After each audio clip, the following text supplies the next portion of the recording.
All right, guys, welcome to my YouTube channel. I'm gonna be reacting to Warren Cali, uh, a story of a Denver Lane Blood. He survived the streets and death to be sentenced to life in prison. All right, guys, let me get to the video.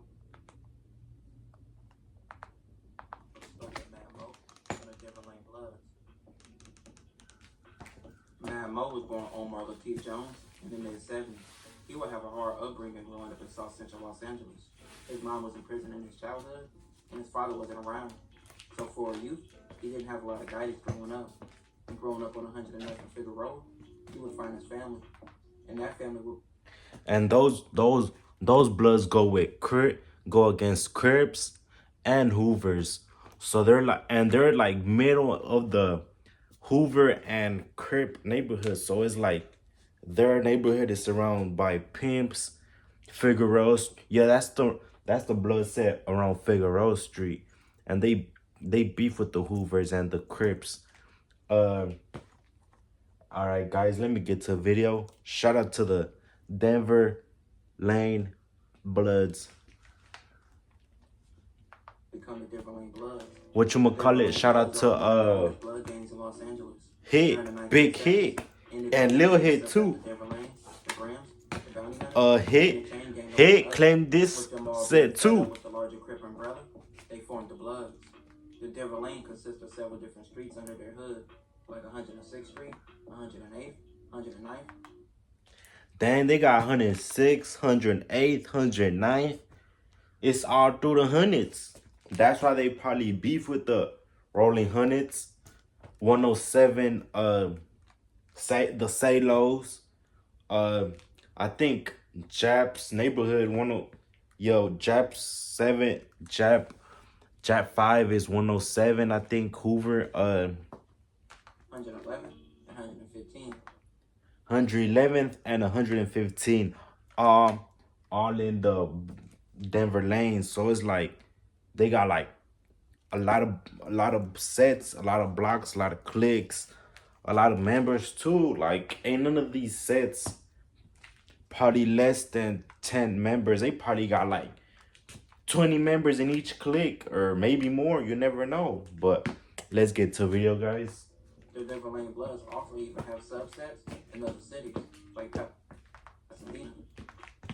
Look, you see, they even got subsets and cliques in Pasadena. They are called the Pasadena Denver Lanes, or just PDL. And in Pasadena, they're called PDL, Pasadena Denver Lanes. And also, Altadena, known as ADL for Altadena Denver Lanes. The Denver Lane Bloods gained national fame with the group Diamond Riders, which was a popular rap group from the 1990s, consisting of Bloods from different areas. And B. Brazy from Denver Lanes was one of the main members of the group. Growing up in the 80s and 90s in Los Angeles, it was a war zone with hundreds of gangs and hundreds of murders, with all the violence going. Back then, there was a lot of gangs, a lot of murders that was not unsolved, because nowadays, your enemy could kill you. Next day, you're going to be bragging about that stuff on the internet, and you never know, the police might be watching that stuff and they pick them up quick like that. Like people really know when you do that stuff, you're supposed to be quiet, because you never know, 20 years from now you might do that stuff and that might catch up to you. So No, you gotta move smart. And seen early on, he would join the Denver Lane Bloods and became a young member, trying to make his name and looking for love with the older members. Come on now, they should have not showed this picture of him. This shows you that everybody's like human, everybody's a good kid until they make that decision, until they make that choice to full-on fledged members. Cause look at him, he does not look intimidating. Like honestly, what person would be like, oh yeah, he's one of them. Like he's one of they might say he's a real member, but they might not be like, oh yeah, you see him, don't mess with him, or like nothing like that. Like, come on now. He looked up to like brothers and his family.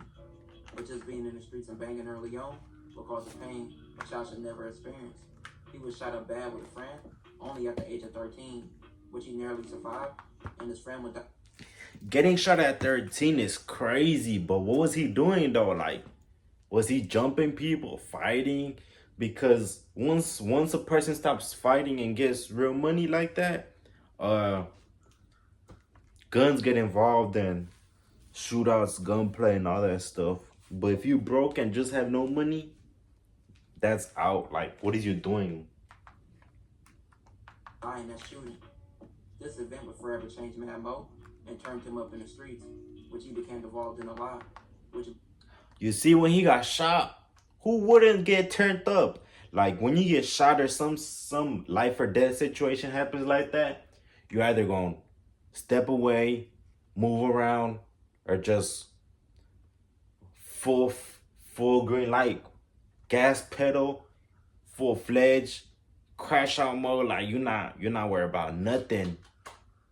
And that's what some people fail to realize. Like, you gotta enjoy freedom.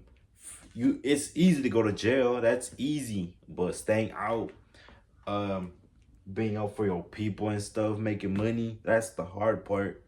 Be a lot of street activity in jail, and by 19, his life will forever change.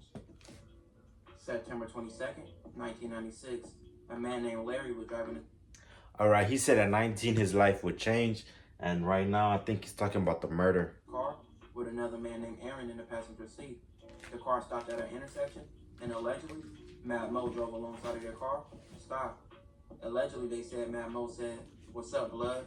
and produced a handgun and fired 2 shots at both Aaron and Larry, killing them both. Mad Mo was later picked up for the shooting, and in October of 1999, a jury found Mad Mo guilty of first-degree murder of both victims. This will later get Mad Mo a term of life without a possibility of parole. Mad Mo has always played his Oh, he did not even kill one person, he killed 2. Dang, that's crazy. Dang.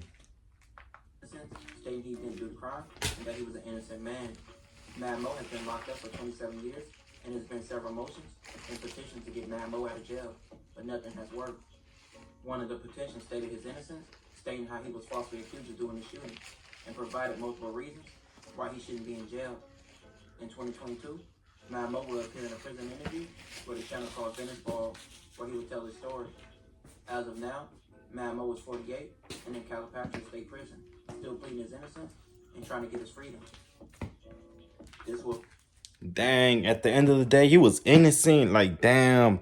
All right, guys, let me like, comment, subscribe, and share. That's the end of the video.